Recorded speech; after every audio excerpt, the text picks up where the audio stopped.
Hello guys, good morning! Gusto ko lang i-share sa inyo kung paano pagpunta dito sa Fairview Park.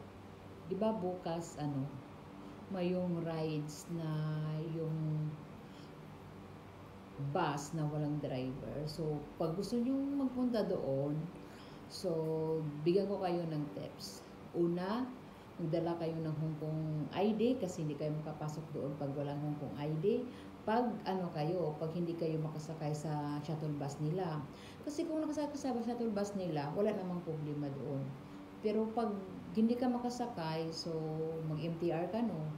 So ang dapat gawin, pag mag-MTR kayo, exit na lang kayo sa Kam Sheung Road.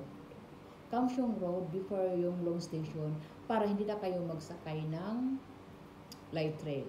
So, pagbaba nyo sa MTR, exit C kayo. So, di ba paglabas nyo yung mga bus station, so andun doon yung minibus. Yung minibus na 78, minibus 78 ha, kasi may 78A. So, yung 78 lang.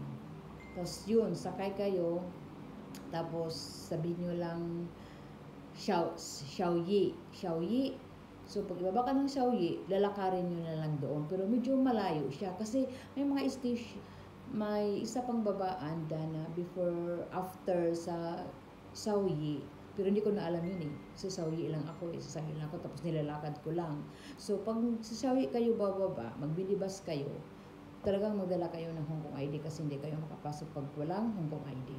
So, yun lang guys. Pero kung diretso kayo yung long, mag-light rail pa kayo, mag-light rail kayo.